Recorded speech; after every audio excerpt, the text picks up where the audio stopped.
Hi everyone, welcome to All by Arkham Educa. In this video, we are going to discuss 2014 NEET Inorganic Chemistry questions and solutions with the tricks. Okay, இப்போ நம்ம first question discuss பண்ணலாம். First question என்ன? Which of the following molecule has maximum dipole moment? ஓகேவா?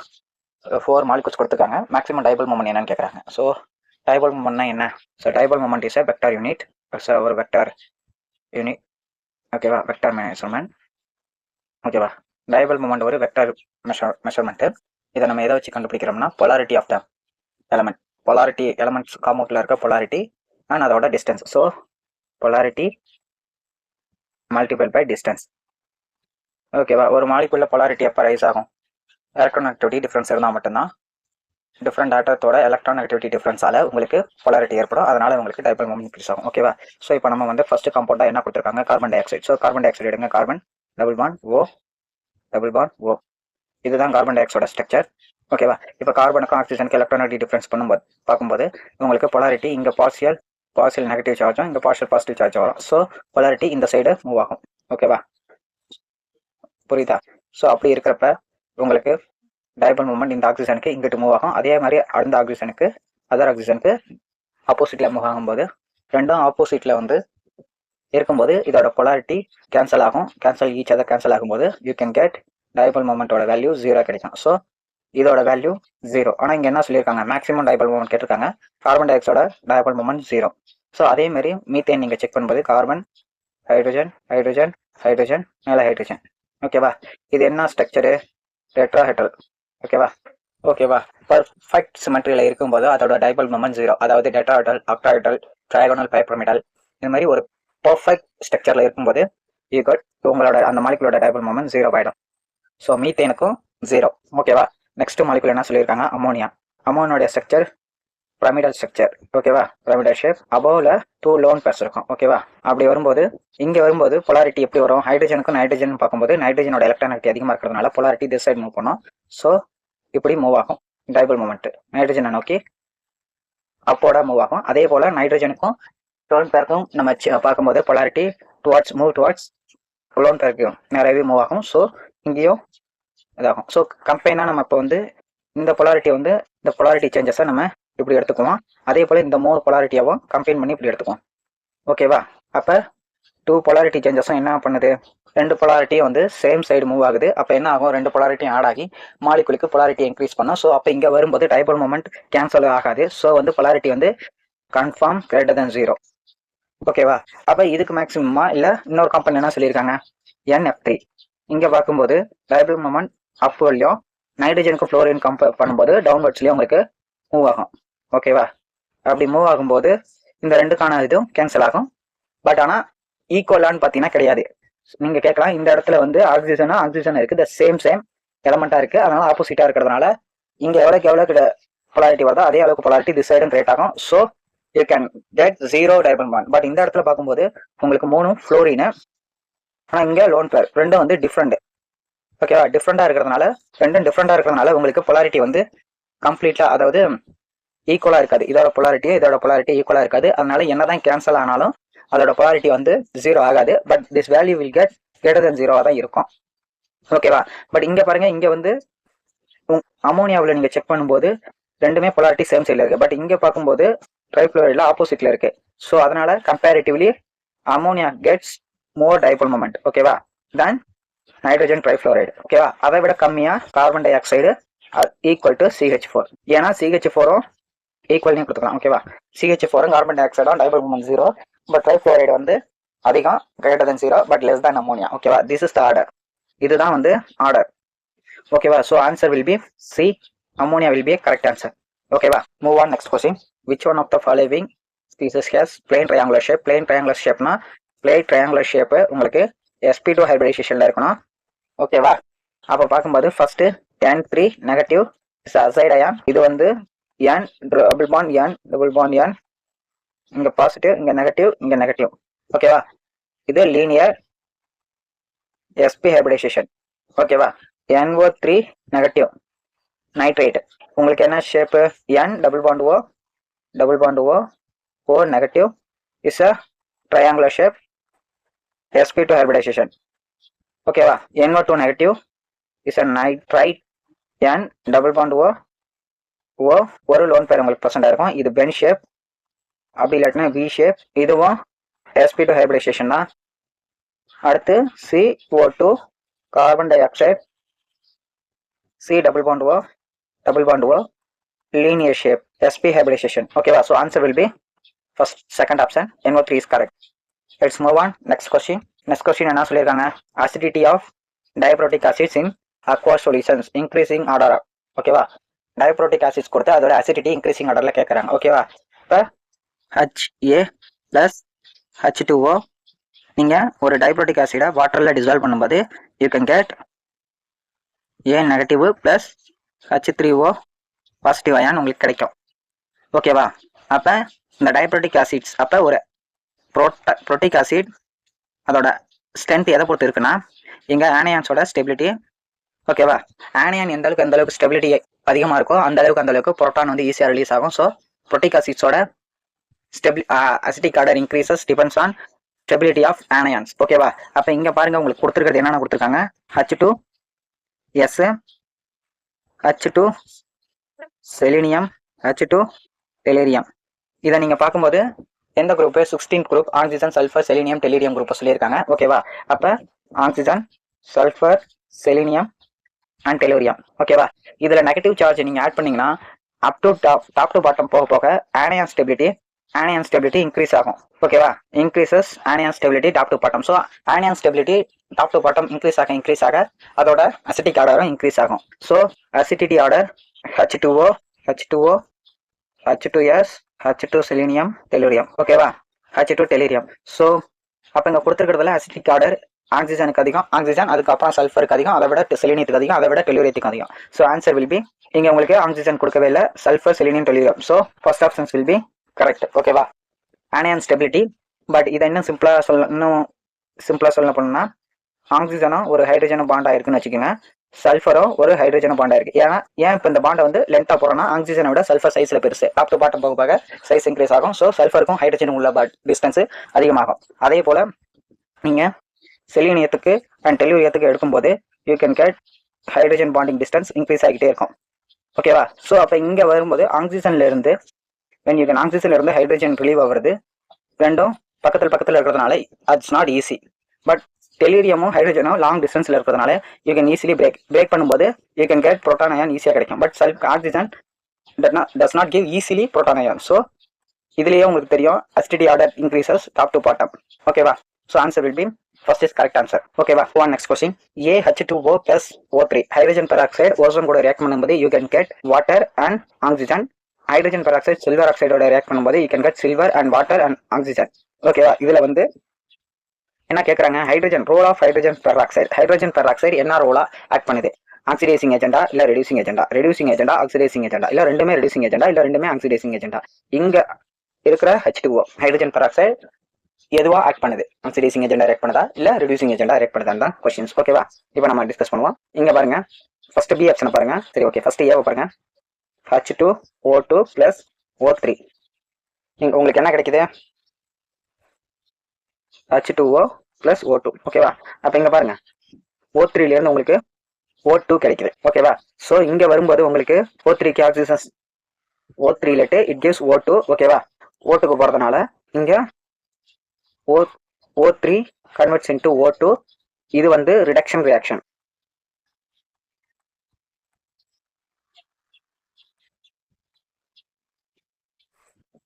ஓகேவா, இப்ப second ரியாக்ஷனை பாருங்க. Second reaction என்ன சொல்லியிருக்காங்க, H2O react with silver oxide. ஓகேவா, அப்ப இங்க உங்களுக்கு என்ன கிடைக்குது, 2 சில்வர் கிடைக்குது. ஓகேவா, அப்ப silver oxide convert into silver. ஓகேவா, இங்க +1 ஆக்சிடேஷன் ஸ்டேட்ல இங்க 0 ஆக்சிடேஷன் ஸ்டேட் போகுது. அப்ப இது ரிடக்ஷன். ஓகேவா, அப்ப இங்க இந்த டபுள் ரியாக்ஷனையும் நீங்க செக் பண்ணி பாருங்க. இங்கேயும் ரிடக்ஷன் ரியாக்ஷன், இதுலயும் ரிடக்ஷன் ரியாக்ஷன். சோ இது ரெண்டு ரிடக்ஷன் ஆகுதுன்னா இங்க இருக்க ஹைட்ரஜன் பெராக்சைடு என்ன ஆகும், ஆக்சிடேஷன் ஆகணுமா, இதுவும் ஆக்சிடேஷன் நடக்குமா. அப்ப ஆக்சிடேஷன் நடக்குதுன்னா இங்க இருந்து எலக்ட்ரான் மூவ் ஆகுதா, அப்ப ஆக்சிடேஷன் நடக்குதுன்னா இது ஆக்சிடேஷன் ரியாக்ஷன் ஹெல்ப் பண்ணுதுன்னா அப்ப இது என்ன ரோல் பண்ணுது, இங்கேயும் ஹைட்ரஜன் பெராக்சைடு ரெடியூசிங் ஏஜென்ட், ஏவிலையும் ரெடியூசிங் ஏஜென்ட், பிலையும் reducing agent. So answer will be third will be correct answer. ஓகேவா, போத் பிளேஸ்லயும் வந்து ஹைட்ரஜன் பெராக்சைடு ஒரு ரெடியூசிங் ஏஜென்டா ரியாக்ட் பண்ணுது. ஓகேவா, இதுல ஒரு shortcut, if O2 forms. O2 forms ஆச்சுன்னா H2O2 act reducing agent. H2O forms H2O2 act as oxidizing agent. ஓகேவா? ஸோ இந்த ரெண்டு ரியாக்ஷன்லையும் நீங்க செக் பண்ணி பாருங்க. இங்கேயும் O2 ஃபார்ம் ஆகுது, இங்கேயும் O2 ஃபார்ம் ஆகுது. ஸோ போத் ரியாக்ஷன்ஸ்லையும் H2O2 act as reducing agent. ஓகேவா? Let's move on. Next question. Next question என்ன சொல்லியிருக்காங்க? Among the following complex, the one which shows zero crystal phase stabilization energy. ஓகேவா? அவங்க CFC value 0 என்னன்னு கேட்டிருக்காங்க. உங்களுக்கு என்ன கொடுத்துருக்காங்க? Magnus hexahydride and iron hexahydride and cobalt hexahydride and cobalt hexahydride. இங்க 2+ ion, இங்க 3+ ion. ஓகேவா? 4 மாலிகுல், அதாவது கோஆர்டினேஷன் காம்பவுண்ட் 4 மாலிகுல் கொடுத்துருக்காங்க. அதோட கிறிஸ்டல் ஃபீல்ட் ஸ்டெபிலைசேஷன் எனர்ஜி எந்த மாலிகுலுக்கு 0ன்னு கேட்குறாங்க. ஓகேவா? அப்போ இந்த கிறிஸ்டல் ஃபீல்ட் ஸ்டெபிலைசேஷன் எனர்ஜி எப்படி கண்டுபிடிக்கிறது? அதை நீங்கள் கண்டுபிடிக்கணும்னா ஃபர்ஸ்ட்டு ஒவ்வொரு காம்பவுண்ட்லையும் கோஆர்டினேஷன் காம்பவுண்ட்லையும் இருக்கிற மெட்டல்ஸோட எலக்ட்ரானிக் கான்ஃபிகரேஷன் தெரிஞ்சிருக்கணும். ஓகேவா? அப்போ ஃபர்ஸ்ட் கொஸ்டின் தான் சொல்லியிருக்காங்க. மெக்னீஷியம் இல்லை மேக்னஸ் H2O6 ஹெக்ஸாஹைட்ரேட் 3+. ஓகேவா? இப்போ இந்த மாலிகுல்ல நம்ம என்ன செய்யணும்? ஃபர்ஸ்ட் மேக்னஸோட எலக்ட்ரானிக் கான்ஃபிகரேஷன் கண்டுபிடிக்கணும். அதோட மேக்னஸோட எலக்ட்ரானிக் கான்ஃபிகரேஷன் உங்களுக்கு என்னது? மேக்னஸுக்கு ஜென்ரலாக electronic configuration 4s2 3d 5n முடியும். பட் இங்க இருக்கிற மேக்னஸோட சார்ஜ் என்னது? சார்ஜ் கண்டுபிடிக்கும் போது நீங்க கண்டுபிடிக்கலாம். மேக்னஸ்க்கு வந்து எக்ஸ்ன்னு வச்சுக்கோங்க, பிளஸ். ஓகேவா? பிளஸ் வாட்டருக்கோட ஆக்சிடேஷன் ஸ்டேட் 0. அப்போ 6 molecule water into 0 equal to +3. அப்போ எக்ஸ் ஈக்குவல் டு எவ்வளவு? இப்போ எக்ஸ் 0னா அப்போ எக்ஸ் ஈக்குவல் டு என்ன வரும்? X equal to +3. அப்போ மேக்னஸோட சார்ஜ் எவ்வளவு? மேக்னஸோட சார்ஜ் Mn3+. Mn3+ங்கிறப்ப 3 எலக்ட்ரான் வந்து லாஸ் பண்ணியிருக்கணும். ஓகேவா? 3 எலக்ட்ரான் லாஸ் பண்ணியிருக்கணும். இதோட எலக்ட்ரானிக் கான்ஃபிகரேஷன் எப்படி சேஞ்ச் ஆகும்? 3d 4s0ன்னு வருமா? அப்போ இதில் இருக்க 2 எலக்ட்ரான் 4sல இருக்க 2 எலக்ட்ரான் லாஸ் ஆகிட்டு 5dல வந்து ஒரு எலக்ட்ரான் லாஸ் ஆகிடும். So you can get 3d4. அப்போ 3d4னா இதில் கிறிஸ்டல் ஃபீல்ட் ஸ்டெபிலைசேஷன் எப்படி இருக்கும்? லிகாண்ட் அப்ரோச் பண்ணப்ப d ஆர்பிட்டால் EG அண்ட் T2Gன்னு பிரியுமா? ஓகேவா?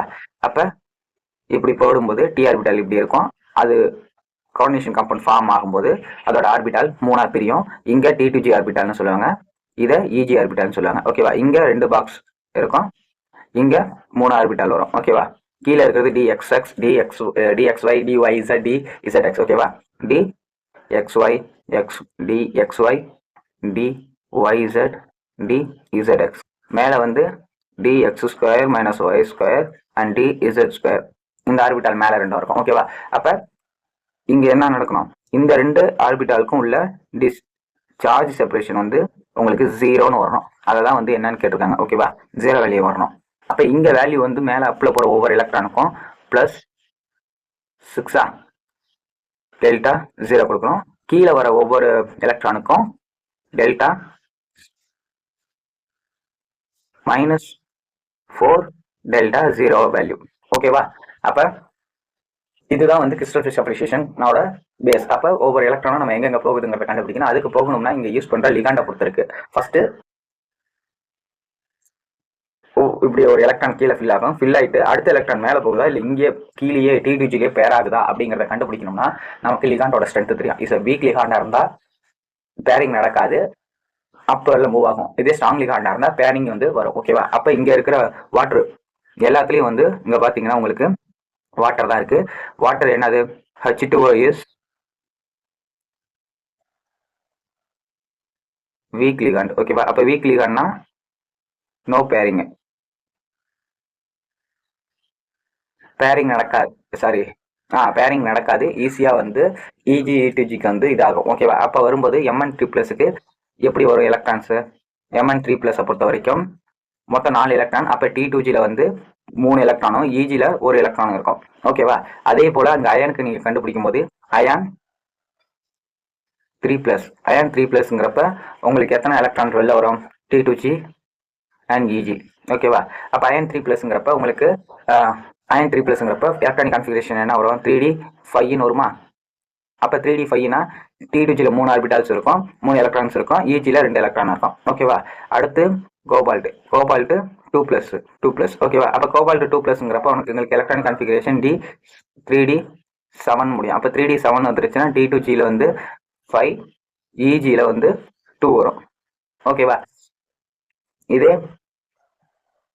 கோபால்ட் 3+ வரும்போது உங்களுக்கு எலக்ட்ரானிக் கன்ஃபிகரேஷன் 3d6 வரும். 3d6 வந்துச்சுன்னா உங்களுக்கு T2Gல வந்து 4, EGல வந்து உங்களுக்கு 2 எலக்ட்ரான் இருக்கும். ஓகேவா? இதுதான் வந்து இந்த ஸ்பிளிட்டிங், இந்த ஒவ்வொரு மாலிகுலுக்கும் இந்த ஸ்பிளிட்டிங்ல நடக்கிற எலக்ட்ரானிக் கன்ஃபிகரேஷன் சேஞ்சஸ் இங்க நம்ம சொல்லியிருக்கோம். இதை வச்சு நம்ம CFC வேல்யூக்கான சின்னதாக ஒரு ஃபார்முலா எழுதலாம். CFSE equal to 0.6 into EGR electrons, ஓகேவா, மைனஸ் 0.4 இன்ட்டு T2G எலக்ட்ரான்ஸ். ஓகேவா, இதுதான் வந்து CFC வேல்யூ கண்டுபிடிக்கிறதுக்கான ஃபார்முலா. EG எலக்ட்ரான்ஸ்னா EGல எத்தனை எலக்ட்ரான்ஸ் இருக்குன்னு போடணும். T2G எலக்ட்ரான்ஸ்னா T2Gல எத்தனை எலக்ட்ரான்ஸ்ங்கிறத அப்ளை பண்ணும்போது உங்களுக்கு CFC வேல்யூ கிடைச்சிடும். ஓகேவா, அப்போ மேக்னஸ் 3+, மேக்னஸ் 3+ஐ பொறுத்த வரைக்கும் 0.6 இன்ட்டு EGல வந்து ஒரு எலக்ட்ரான் மைனஸ் 0.4 இன்ட்டு T2Gல வந்து 3 electrons. So you get 0.6 minus 1.2, so you will get 0.6 del naught. ஓகேவா, இது நாட் இங்கே உங்களுக்கு டோட்டலாக வந்து டெல் நாட்ங்கிற ஒரு ஆப்ஷன் வரும். ஓகேவா, அப்போ இங்கே டெல் நாட்னு வருது. இந்த டெல் நாட் 0.6 மைனஸில் வருது. So it's not a zero answer. ஓகேவா, minus 0.6 del naught. So it's not a correct answer. அடுத்து அயான் 3+, அயான் 3+ங்கிறப்ப 0.6 இன்ட்டு EGல எத்தனை எலக்ட்ரான்ஸ், 2 எலக்ட்ரான்ஸ் இருக்கு. ஓகேவா, 2 மைனஸ் 0.4 இன்ட்டு T2Gல எத்தனை, 3 electrons, 3. So equal 1.2 minus 1.2 equal to 0 del naught. ஓகேவா, so and will be correct answer. Next you can check cobalt 2+, 0.6 into எத்தனை T2 EG 2 electrons minus 0.4 into T2Gல எத்தனை 5 electrons. So you can get 1.2 minus 2.0. ஓகேவா, you get minus 0.8 del naught. So இதுவும் 0 கிடையாது. So இதுவும் கிடையாது.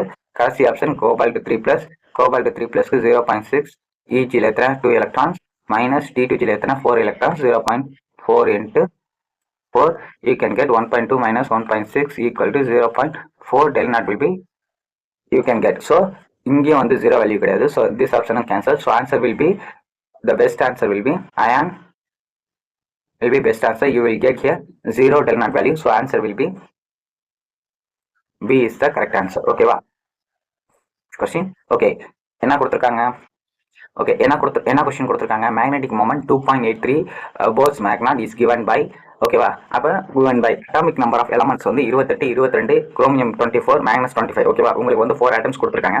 கீழே ஆப்ஷன்ஸாக வந்து அதோட எலக்ட்ரானிக் கன்ஃபிகரேஷன்ஸ், அதாவது ஆக்சிடேஷன் ஸ்டேட்டில் கொடுத்துட்டாங்க. அப்படி இருக்கும்போது அதோட மேக்னெட்டிக் மொமெண்ட் 2.83 கிடைக்கணும். ஓகேவா, 2.83 வந்து போர் மேக்னட்டான் கிடைக்கிற எலமெண்ட் எது அப்படின்னு கேட்குறாங்க. ஓகேவா, இப்போ நம்ம ஃபர்ஸ்ட் 2.83 கிடைக்கணும்னா ஒரு அன்பேர்டு எலக்ட்ரான் இருந்தால் you can get 1.7 something Bohr magneton value. ஓகேவா, அப்போ 2 அன்பேர்டு எலக்ட்ரான் கிடைக்கும் போது you can get 2.83 Bohr magneton value கிடைக்கும். ஸோ 2 அன்பேர்டு எலக்ட்ரான் இருந்தால் உங்களுக்கு இந்த வேல்யூவான போர் மேக்னட்டான் கிடைக்கும். இதுதான் வந்து சிம்பிள் ட்ரிக். ஓகேவா, அப்படி வரும்போது இங்க இருக்கிற கொடுத்துருக்க ஆப்ஷன்ஸ்ல எதுக்கு 2 அன்பேர்டு எலக்ட்ரான்ஸ் இருக்குன்னு பார்த்தாலே உங்களுக்கு ஈஸியாக நீங்க கண்டுபிடிச்சலாம். ஓகேவா, ஃபர்ஸ்ட் ஆப்ஷன் என்னது, நிக்கல் 2+, நிக்கல் 2+ங்கிறப்ப 2 எலக்ட்ரான் லாஸ் ஆகுது. ஓகேவா, 3d8 4s2ன்னு இருக்கணும். இது 2 எலக்ட்ரான் லாஸ் பண்ணும்போது யூ கேன் கெட் 3d8. ஓகேவா, 3d8ங்கிறப்ப இதோட ஆர்பிட்டால்ஸை நீங்க ஃபில் பண்ணும்போது யூ கேன் கெட் 3d ஆர்பிட்டால்ஸை ஃபில் பண்ணும்போது 1 2 1 2 3 4 5 6 7 8. So you can get 2 unpaired electrons here. So answer will be nickel is the correct answer. Check another options also. Okay va, we can also check another options. Another options என்ன கொடுத்திருக்காங்க, titanium 3+.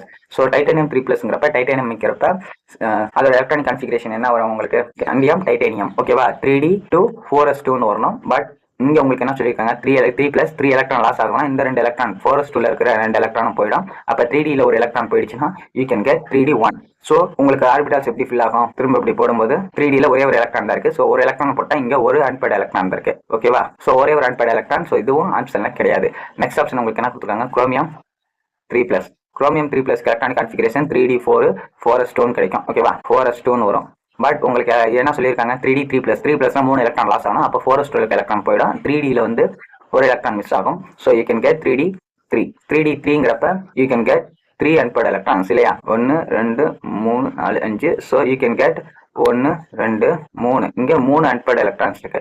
So 3 unpaired electrons இருந்துச்சுன்னா இதோட போர் magneton 3.8 சம்திங்கில் போயிடும். ஓகேவா? அப்போ இந்த வேல்யூவும் கிடையாது. கடைசி ஆப்ஷன் என்ன சொல்லியிருக்காங்க, மேக்னஸ் 2+. ஸோ மேக்னஸ் 2+ங்கிறப்ப மேக்னஸ் 2+. மேக்னஸ்கோட எலக்ட்ரானிக் கான்ஃபிகரேஷன் 3d5 4s2ன்னு முடியும். ஓகேவா? லாஸ்ட் இங்க 2+ எலக்ட்ரான்ஸ் லாஸ் ஆகிறதுனால இந்த 4sல இருக்கிற 2 எலக்ட்ரான்ஸ் லாஸ் ஆச்சுன்னா ரிமைனிங் உங்களுக்கு 3d5 மட்டும் தான் கிடைக்கும். ஸோ 3d5னா இதுக்கு நீங்க வந்து அன்பேரிட்டி வந்து செக் பண்ணணும். அப்படி செக் பண்ணோம்னா உங்களுக்கு 5 அன்பேர்ட் எலக்ட்ரான்ஸ் கிடைக்கும். சரி, ஓகேவா? 5 அன்பேர்ட் எலக்ட்ரான்ஸ் கிடைக்கும். ஸோ இங்க வந்து இதோட பேரோ மேக்னெட்டானும் சரியில்லை. So answer will be first nickel is correct answer. ஓகேவா? Which of the following complexes is used to be anti-cancer? Anti-cancerக்கு இஸ் எ பயோமாலிகுலர் நீங்க படிச்ச கொஸ்டின். உங்களுக்கு சிஸ்பிளாட்டின். ஓகேவா? சிஸ்பிளாட்டின் வந்து யூஸ்ட் ஆஸ் ஆன்டி கேன்சர்னு வந்துட்டாலே சிஸ்பிளாட்டினோட மாலிகுல் என்னதுன்னா சிஸ் பிடி NH3 twice Cl2. So this will be a molecule. ஓகேவா? இந்த மாலிகுல் தான் ஆன்டி கேன்சர் ஏஜென்ட். பயோமாலிகுல்ஸ்ல நீங்க படிப்பீங்க. So answer will B B is a correct answer. ஓகேவா? நெக்ஸ்ட் கொஸ்டின் என்ன சொல்லியிருக்காங்க, ரீசன் ஆஃப் லாந்தனாய்ட் கான்ட்ராக்ஷன். ஓகேவா? லாந்தனாய்ட் கான்ட்ராக்ஷன் நடக்கிறதுக்கு ரீசன் என்னன்னு கேட்குறாங்க. லாந்தனாய்ட் கான்ட்ராக்ஷன் என்ன நடக்கும், லாந்தனாய்ட் கான்ட்ராக்ஷன்ங்கிறப்ப போக போக வந்து இப்போ லாந்தனாய்ட் மாலிகுல் F1லேருந்து F14.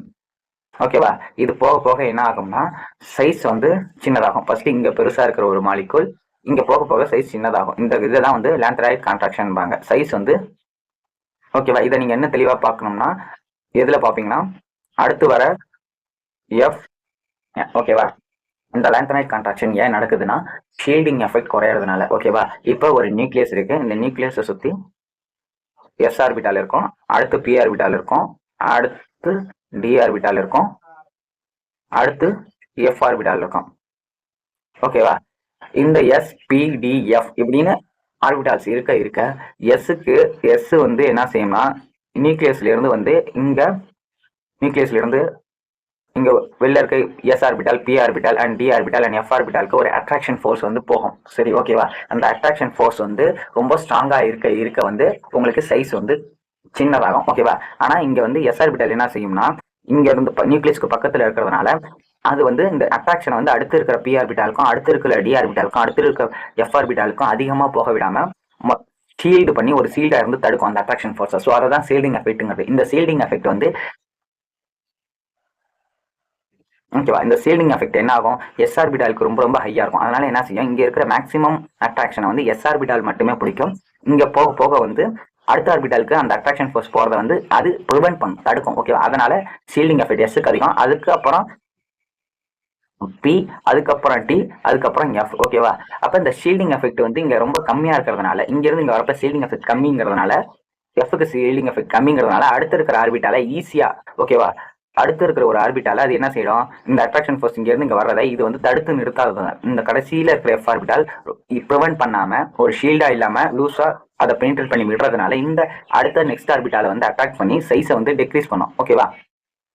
இங்க அட்ராக்ட் பண்ணோம், நெக்ஸ்ட் இங்க இருந்து வந்து இந்த கடைசி ஆர்பிட்டால வந்து அட்ராக்ட் பண்ணோம். அதனால என்ன பண்ணும், அட்ராக்ஷன் இருக்க எலக்ட்ரான்ஸ் வந்து க்ளோஸா ஆர்பிட்டால்ஸுக்கு நியூக்ளியஸ்க்கு பக்கத்துல மூவ் ஆகும். நியூக்ளியஸ் பக்கத்துல மூவ் ஆக அதோட சைஸ் வந்து சின்னதாகும். இதுதான் வந்து லாந்தனாய்ட் கான்ட்ராக்ஷன் சொல்லுவாங்க. ஓகேவா? ஸோ அதனால F ஆர்பிட்டாலுக்கு இருக்கிற லோ ஷீல்டிங் எஃபெக்ட் காரணமா மட்டும்தான் உங்களுக்கு இந்த லாந்தனாய்ட் கான்ட்ராக்ஷன் வரும். ஸோ உங்களுக்கு ஆப்ஷன்ஸ் என்னென்ன கொடுத்துருக்காங்க, ஃபர்ஸ்ட் வந்து நெக்லிஜிபிள் இன் ஸ்கிரீனிங் எஃபெக்ட். ஸ்கிரீனிங் எஃபெக்ட்டும் ஷீல்டிங் எஃபெக்ட்டும் ஒன்று தான். ஓகேவா? அப்போ ஃபர்ஸ்ட் ஆப்ஷன் கரெக்ட். இன்க்ரீசிங் த நியூக்ளியர் சார்ஜ், அது வந்து நியூக்ளியர் சார்ஜை இன்க்ரீசிங் பண்ணல. இங்க வந்து ஷீல்டிங் எஃபெக்ட்டும் ஸ்கிரீனிங் அப்படி இல்லாட்டினா ஸ்கிரீனிங் எஃபெக்ட் ரொம்ப கம்மியா இருக்கிறதுனால தான் இந்த சைஸ் கான்ட்ராக்ஷன் நடக்குது. ஓகேவா?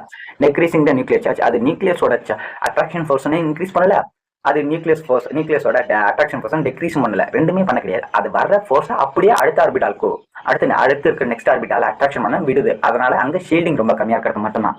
நெக்ஸ்ட் என்னது, டிக்ரீசிங் த ஸ்கிரீனிங் எஃபெக்ட். நோ அங்க டிக்ரீஸ் ஆகல, அங்க வந்து நெக்லிஜிபிள், அதால ஸ்கிரீனிங் எஃபெக்டை குறைக்கல, அதால ஸ்கிரீனிங்கே பண்ண முடியலங்கிறது தான் முதல் இது. ஓகேவா? அப்ப இங்க இருக்கிற 3 ஆப்ஷனுமே out. First option will be correct answer. ஓகேவா? Okay, this video will help for you for your studies. We will meet the next videos. Thank you. If you have any doubts, you can comment.